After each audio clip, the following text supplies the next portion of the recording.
Good morning to those of you out there on the West Coast. Good afternoon to those of you here on the East Coast. It is a beautiful day out there. I'm excited for the day. Always like it when it's sunny. I make excuses for being happy when it's foggy, but I prefer the sunny day. I want to give a quick tip before we get into outreaching the right way to find the right people, etc. For today's training, I just want to give you a tip for those showing up early and on time. I really appreciate you doing that. It gets us kicking this off correctly.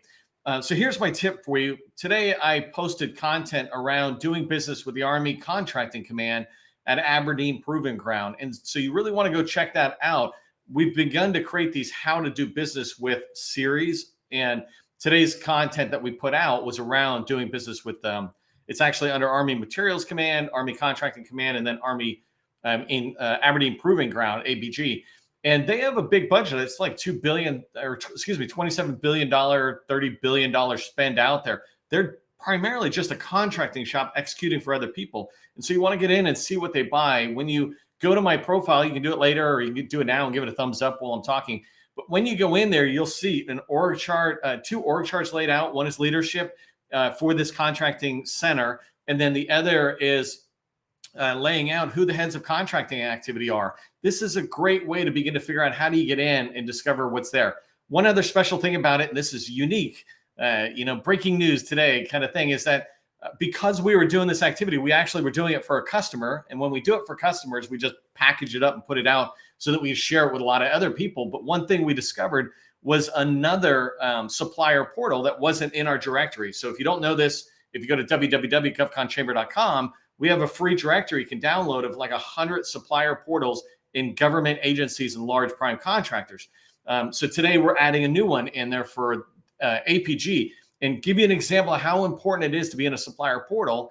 There's only like 200 or 300 8A firms in Aberdeen Proving Ground, the contracting center's supplier portal. 200 or 300 8A firms. There's 5,000 8A firms.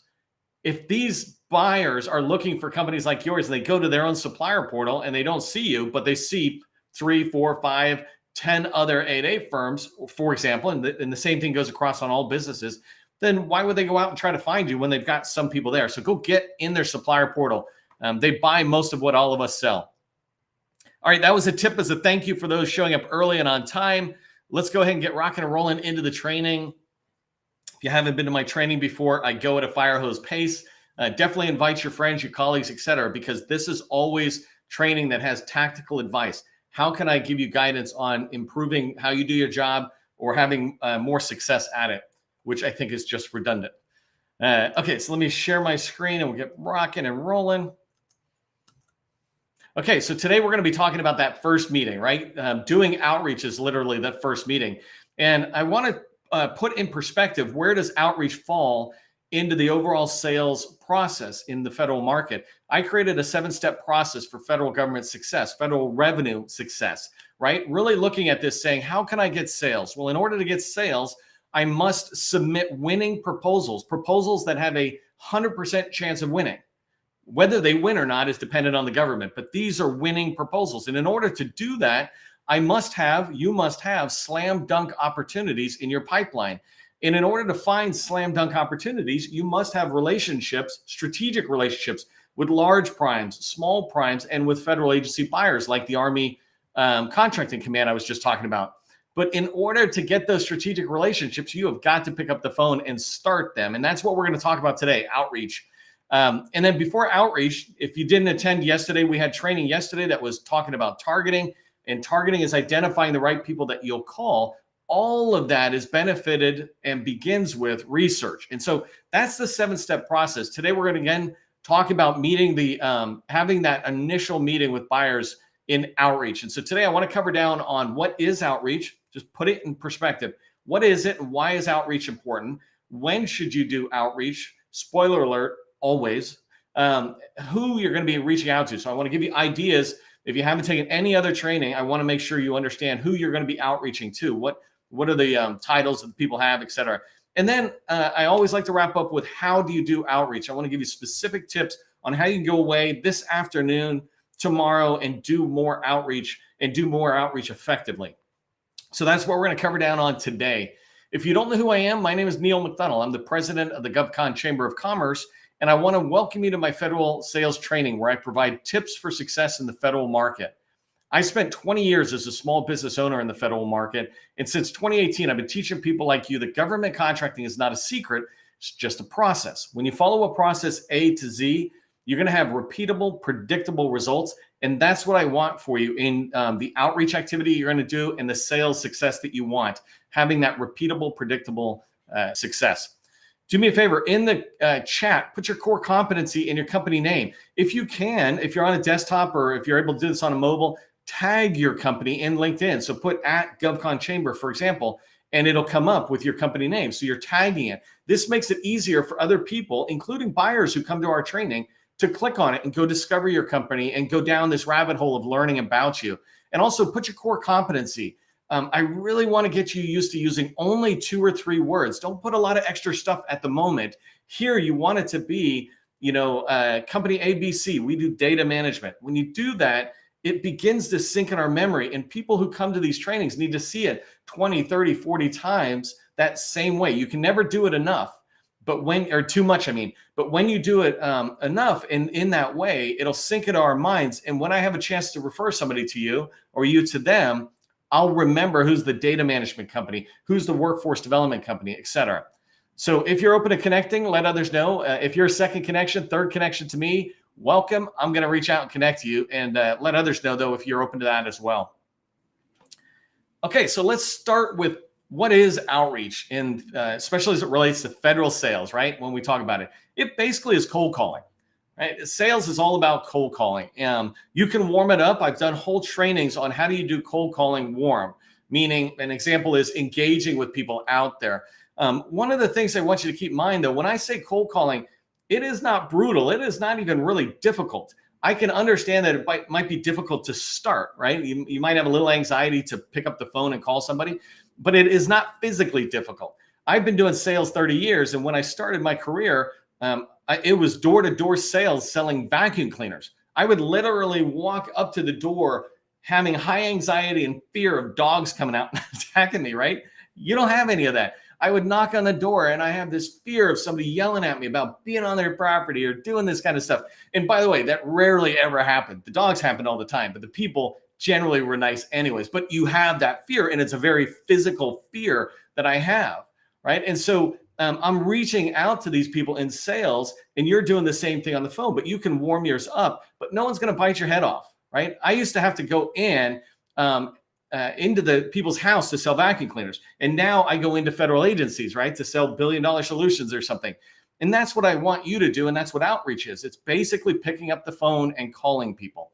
And we'll talk about the process on how do you do that. Plus, I have multiple other trainings that maybe some of my team can reference in the comments. So you can go back and go down a rabbit hole of getting good at outreach. Another thing to think about from outreach, and what is it? Outreach is the first time you're calling somebody. It's the first time you're meeting with them or reaching out. Literally, it is that first contact, that first impression you're making. And so it's really important part of sales, right?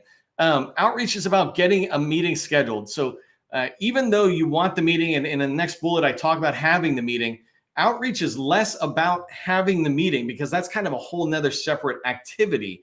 Outreach is about picking up the phone and scheduling the meeting. That's something I really want you to put in mind, right? You're not selling anything but a meeting. You're not selling your company. You're not selling your core competency. You're not selling any of those things. You're just selling the other person on the idea of meeting with you for 15 to 30 minutes. Never longer than 30 minutes. Anything longer than that, and you're just wasting everybody's time because it's an intro call, right? Come back for a second call that's an hour long. But outreach is about getting that meeting, and keep that in mind when you do outreach. It includes the activities of picking up the phone and making a phone call. It then includes the activity of emailing, which follows a phone call, right? If you follow my process and the way I teach, you start with picking up the phone. 90% of the time, you're just going to leave a voicemail anyways, but you leave a voicemail or you make a phone call, then you follow up with an email, then you have a meeting. It literally is those 3 steps in there. Okay, so let's talk about why you should do outreach as part of federal sales. I don't want to just tell you to do outreach and not really give you the background on why it's so important. First off, fundamentally, it is sales, right? The outreach is sales. And this is what you need to do. If you want to make revenue, if you want to win contracts, you must do sales one way or another. Outreach is really the beginning part of that sales activity in there.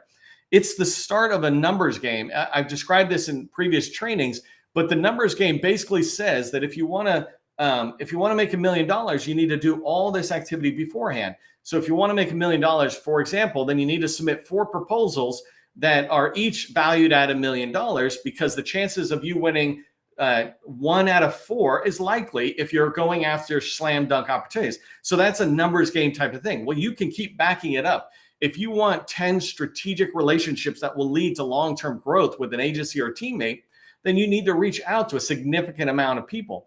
And I'll talk more about that in a minute, but outreach is the start of that numbers game. It's the very first thing. Actually, targeting preps you for that. In the 7-step process, targeting preps you, but outreach is the first step. It's the start of that numbers game. If you haven't heard this before, people buy from those they know, like, and trust. It's really important that you understand that. We buy from those we know, like, and trust. Outreach is going to help people know you. If I don't know you, how can I like you and how can I trust you, right? And so it's important for us to get other people to know us. And I'm going to come in and talk about the numbers that you should be calling. But imagine if you got 500 new people to know you in the next year. What would that do for your business? Imagine if you had 100 new meetings in the next quarter. Introduction meetings into agencies and teammates that are in the agency you go after. How would that impact your business?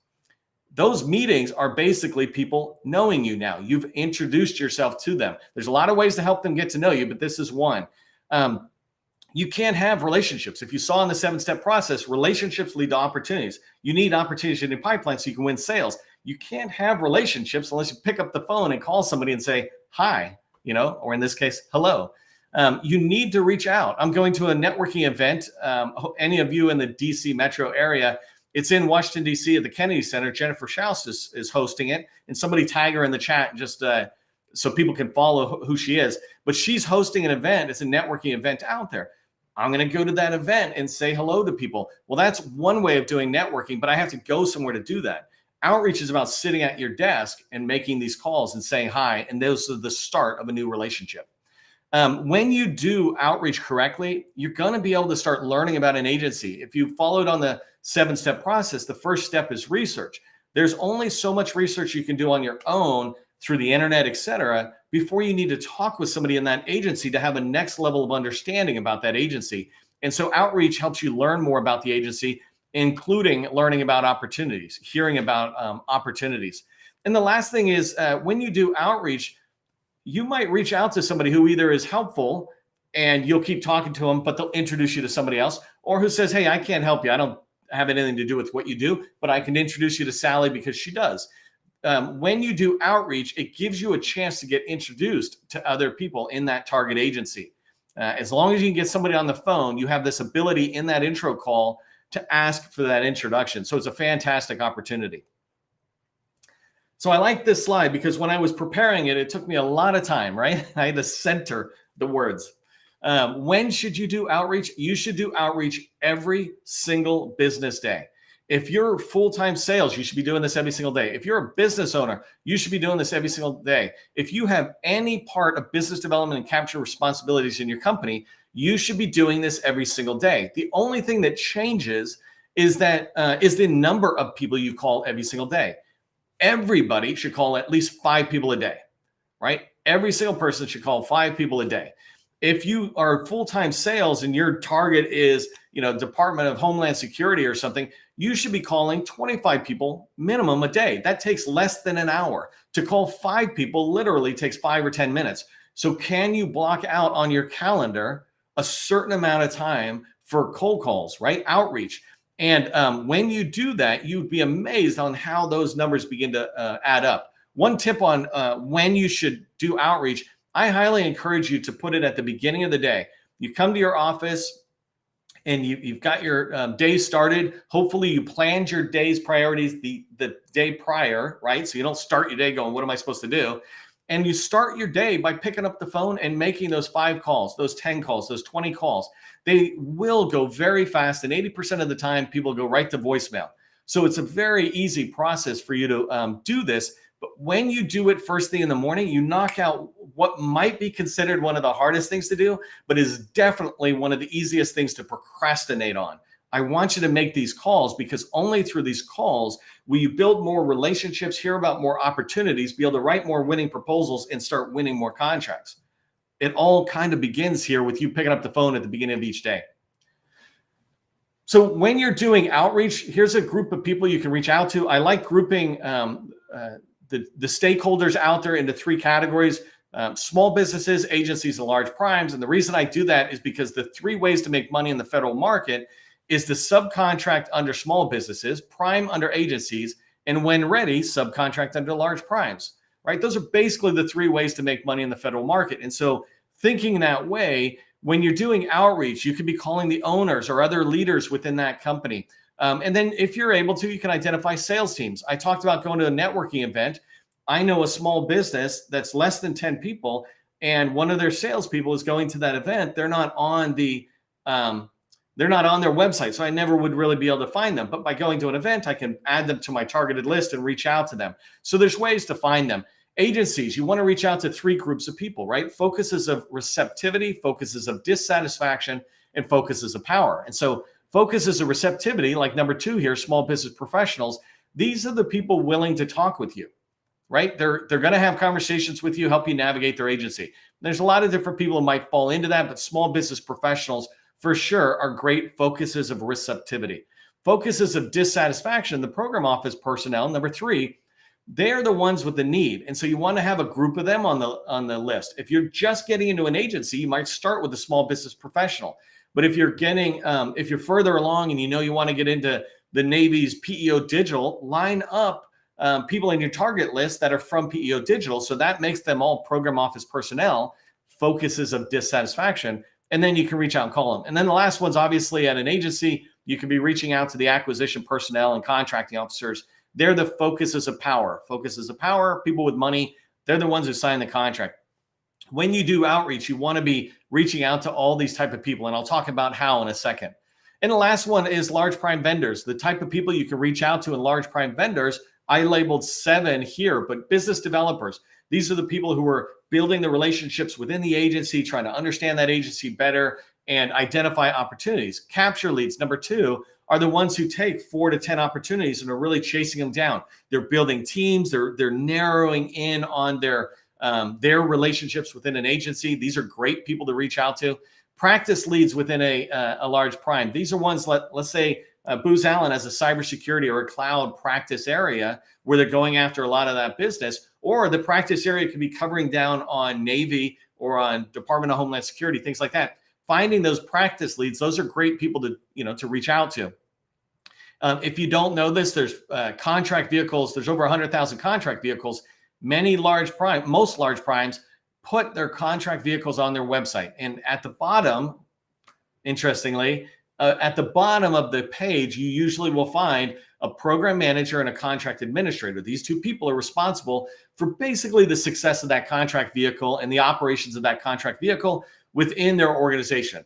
There's number 7 I have here, customer-facing program managers. They're the ones who execute on task orders that are coming off that contract vehicle. But those 3 groups of people, 4, 5, and 7, those are all around the people doing the work for the customer at a large prime. So the people supporting the Navy, for example, at Booz Allen. Their contact information is out there, and so you want to be calling them. And the last one is the small business liaison officers. These are people just like small business professionals in agencies, except for they're the focuses of receptivity within a large prime contractor. Okay, so let's talk about how to do targeting. And again, I have multiple videos that go, oh, that's funny. I'm sorry. It should be how to do outreach.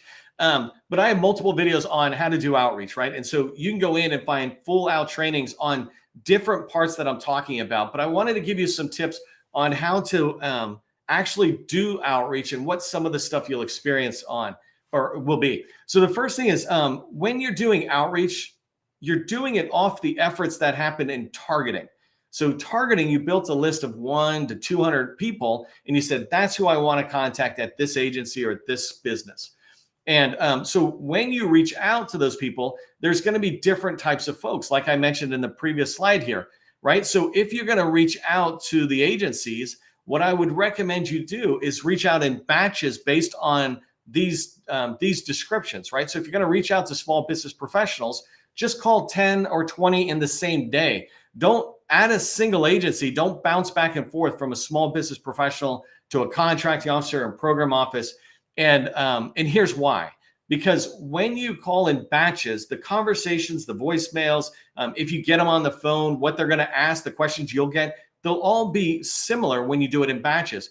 If you call a small business professional at an agency, most of them are going to want to know at a high level what you do.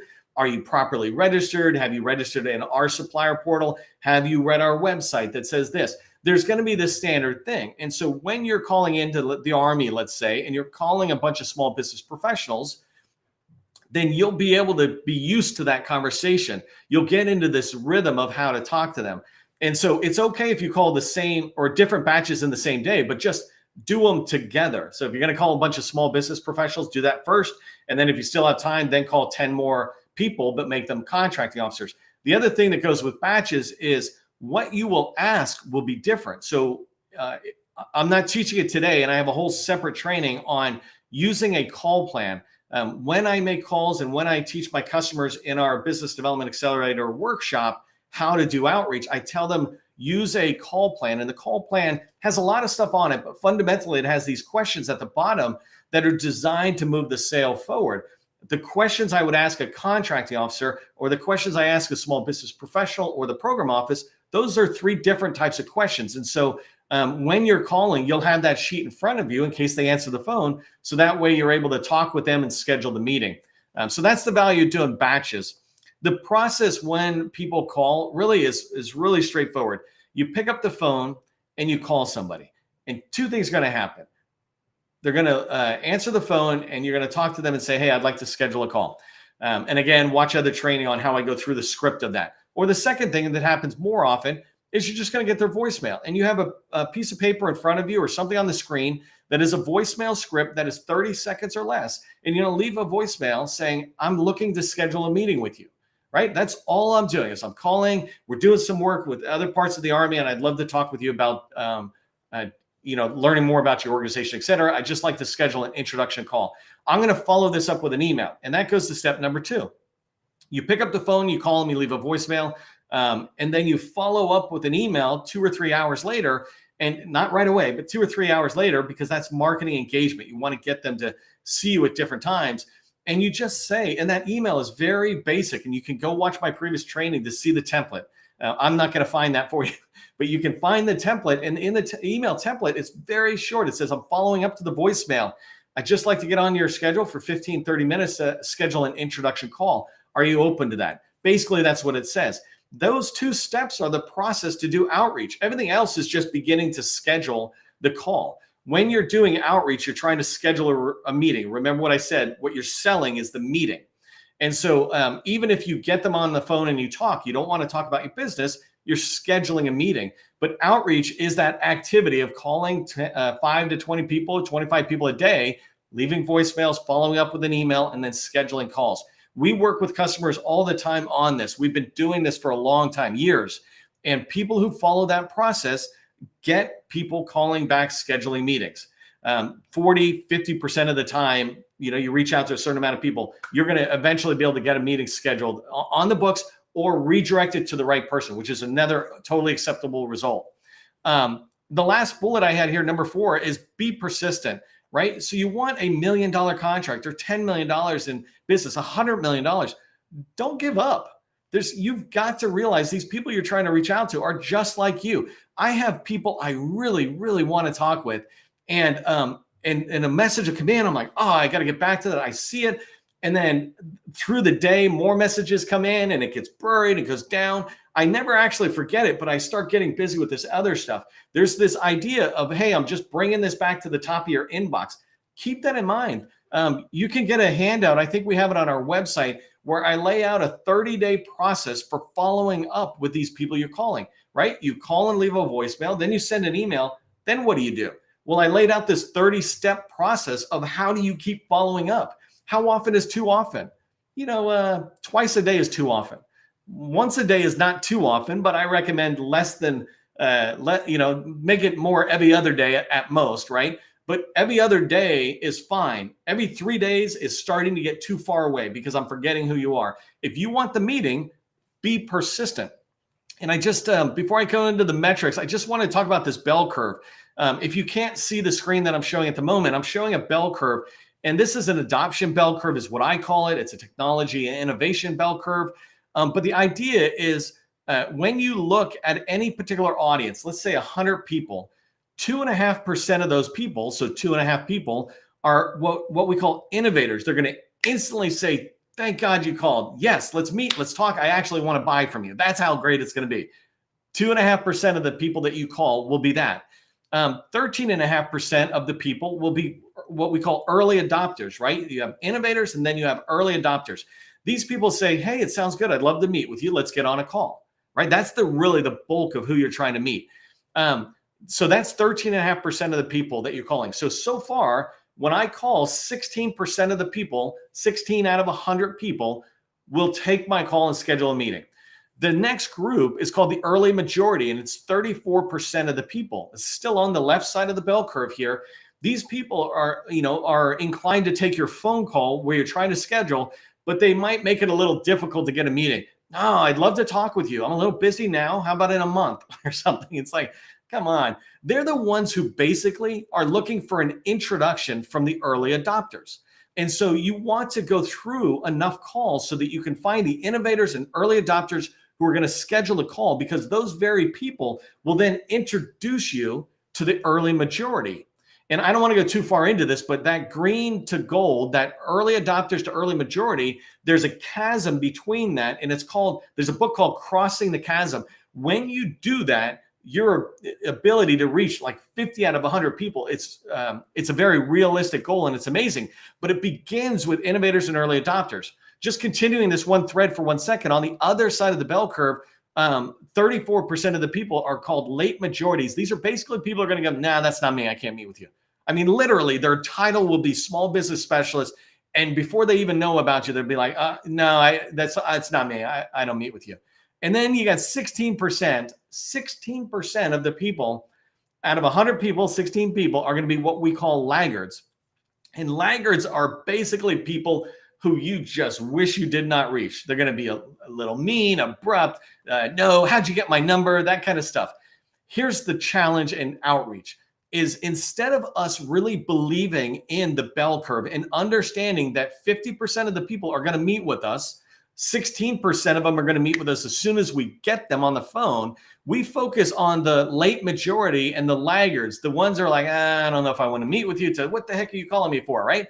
We let ourselves get focused on them. But the problem is we're not understanding that sales is about no's and yeses. We need no's in order to get yeses. We need to get rid of dirt in order to find gold, right? And so I really want you to sit there and pay attention to outreach is about calling hundreds and hundreds and hundreds of people. If you want $1 million, if you want $10 million, if you want to build your company to $100 million, that is 100% doable. You just have to be willing to put in the work to do it. And the work is, as it relates to outreach, picking up the phone and calling people. And so I have some daily metrics here. And so it's funny, this slide, I just messed all up. But in this metrics, I really want you to pay attention to a couple of things. If you don't measure it, you're not going to do it. So put up a chart on your wall or something. Don't hide it. Put it up so you can see it all through the day. But if you're going to do 5 calls a day, just put up a 8 by 11 sheet of paper with 5 boxes across, 30 days down, 31 days down, and every month put the month name on there and start Xing it every time you do 5 calls. And if you do it at the beginning of the day, you've got it. And as you go forward, you want 25 calls in the week, right? So some days you'll have more energy and you'll actually put those calls in on a Tuesday or Wednesday. But either way, if you do 5 a day, you'll start hitting it. You want to measure these, because if you don't do the calls, how will you have the relationships that lead to the opportunities that enable you to write winning proposals and get the revenue you want? It all comes back to measuring your activity. Make your activity reasonable, but when you measure your activity, measure reasonable activity, you'll have the success. So here's what I want you to remember from today's training. First off, you must pick up the phone. If you want to make sales, pick up the phone. If you have any reason that prevents you from doing it, find somebody on your team to do that. Picking up the phone is not a hard thing. And interns could do this, right? Those of us who are senior can do it, and interns can do it. Picking up the phone is the easy part. The second thing to keep in mind is, unlike vacuum cleaner sales, right? In the federal market, people don't bite. Nobody is rude. Even that laggard I talked about, they're not even really rude. They're just passively rude. So no one's going to bite. Keep that in mind. And then the last thing is track that metric and celebrate your progress. When you did 5 calls in a day, give yourself a high five or find somebody to do it with, which is way more fun. And every week, give yourself a high five. Every month, figure out ways to reward yourself. And the last thing I want you to keep in mind is that tomorrow's training is going to continue this. So we talked about outreach. Tomorrow, we're going to be talking about strategic relationships and building those. That's what leads to opportunities. I want you to remember, government contracting, it is not a secret. It's just a process. Part of the process is picking up the phone and calling people. I'll see you in the next training.